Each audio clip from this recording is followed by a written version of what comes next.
Small business teaming presents opportunities, but it also presents cautions. And one of these cautions is a concept called affiliation. Companies are affiliates of each other when one controls or has the power to control the other, or a third party controls or has the power to control both. Remember, I was telling you earlier when this VA examiner, he was looking to ascertain ownership and what? Control. That's why he came. It does not matter whether control is exercised so long as the power to control exists. And by the way, CFR there stands for Code of Federal Regulations. The Code of Federal Regulations is an annual systematic arrangement of the general and permanent rules published in the Federal Register by government agencies. Now, I should hasten to add here that the government does not prevent you or prohibit you from having affiliates. But it's important to know that if you have an affiliate, that the affiliates, you heard Judy talk earlier about how size is computed, and I also have it there. If you look at my last definition of small business, you'll see the same thing. It's either the 3-year average of your sales revenue, or it's your employee count average over 12 months, if I remember correctly. Well, when you have an affiliate, then the affiliate's revenues or employee count is added to yours.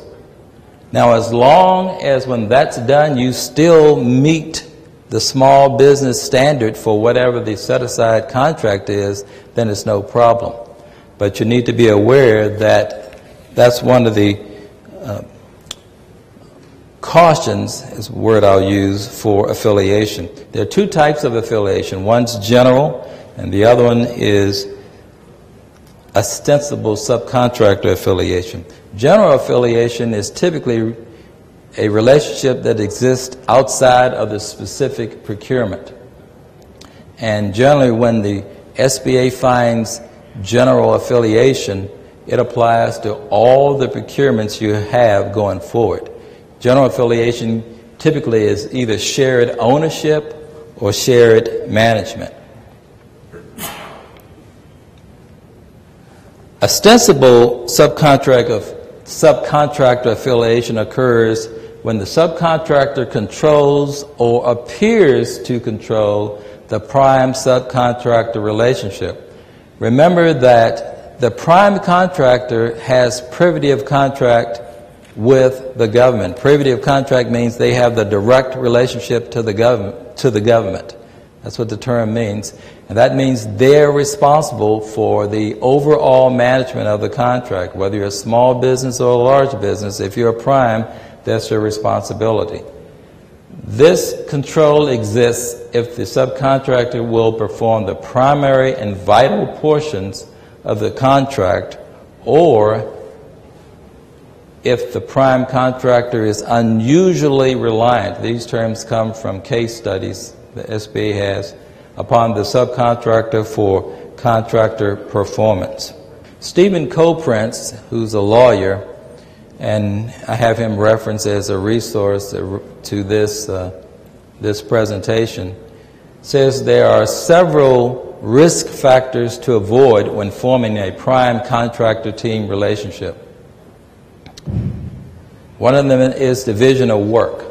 If the subcontractor is basically carrying a large share of the contract, a large share of the work, distribution of the work, then affiliation is likely to be found by the SBA. Also, if the small prime contractor is not forming the primary and vital portions of that contract, then the SBA will almost certainly find affiliation. Now, primes and large subcontractors can't get out of this by basically not addressing it in the teaming agreement. The SBA's Office of Hearings and Appeals has found in several cases and consistently rules that if the parties don't address the division of work in the proposal or the teaming agreement, then they will be found to have affiliation. Moving to incumbency, that's typically where the subcontractor that you have was previously the incumbent, and they're no longer eligible because of some reason. For instance, they no longer have 8A status. And the larger the management involvement of the subcontractor in a relationship, that is, the more the subcontractor is involved in managing the contract instead of the small business prime, the greater the likelihood that ostensible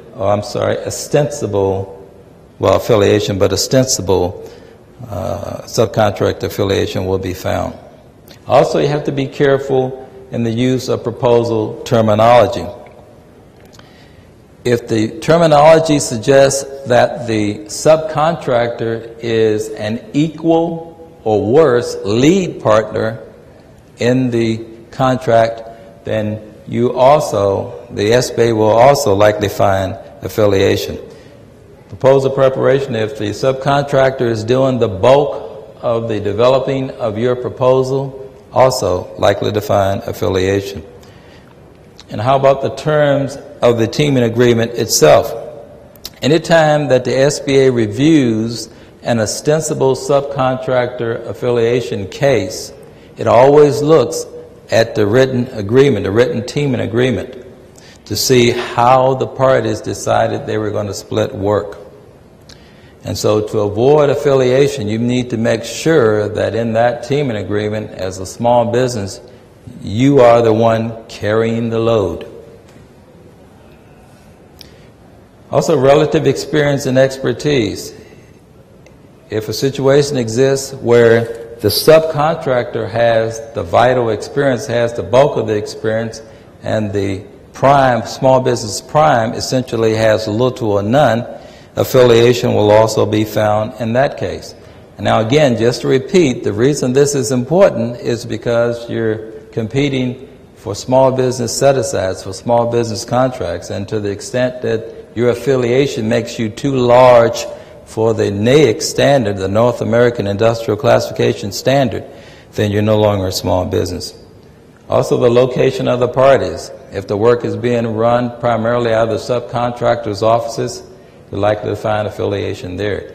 Transferred personnel. If you're hiring your key people from the subcontractor to run this contract, then that also may be viewed as affiliation. If the subcontractor is providing you the bonding, financing, and equipment, same thing, affiliation. Profit sharing. Joint ventures share profits and losses. Prime contractors and their subcontractors do not. So if you make an arrangement with your subcontractor to share the profit, guess what? You are a joint venture and will be found to be affiliated by the SBA.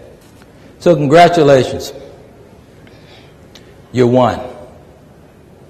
Your team won. But did you? Let's see. The prime contractor is holding a glass of wine and a fresh new contract. You're holding a glass of wine and a teaming agreement. What did I say about a teaming agreement earlier? It's not a contract. Need to be very aware of that. The other thing is American Express, I think it was June of this year, did a survey. They surveyed 800 small businesses about federal subcontracting and their experience with it.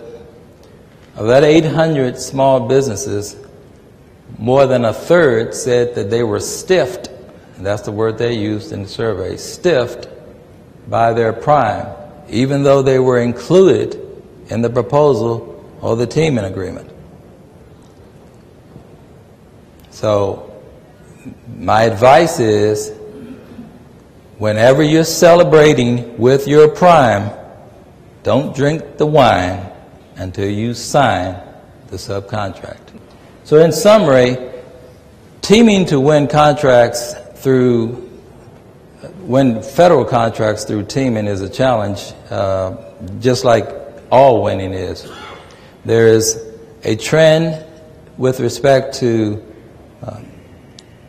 procurement budgets being short or brief, and the scarcity of experienced acquisition personnel is actually driving that trend towards consolidating contracts.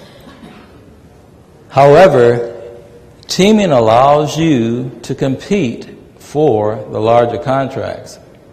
And as Alicia will talk about a little bit later, the SBA is making sure or allowing you a vehicle so that you can do that, so that small companies can do that. The Department of Defense has actually been encouraging small business-led teams ever since 2007. But also you need to adopt an eyes wide open approach to teaming. Never lose sight of the fundamentals. I talked about a little bit about the lessons learned and best practices. Embrace the best practices. To know the SBA affiliation rules. There's only a short amount of time here, so I deliberately chose to focus on that, because if you're going to get into a teaming agreement, it's like getting into hot water. If you know it's hot, it's one thing. If you don't know it's hot, it's scalding. You're hurting. So make sure you know about that. And again, just to repeat, a teaming agreement is not a contract. It's not a subcontract. And finally, when you're looking for a partner, look for a draft partner. What's a draft partner? A draft teammate. Well, that's somebody that is both capable and willing to pull the load. By the way, you've heard that they say there's no I in team. Well, there it is. These resources can aid your cause. The book there, the article there by Stephen Koprince. Stephen Koprince has also written a book just published within the past few months. It's called The Small Business Guide to Government Contracts. I'm not his agent. I don't get anything for the book. I just recognize really good tools is a good tool.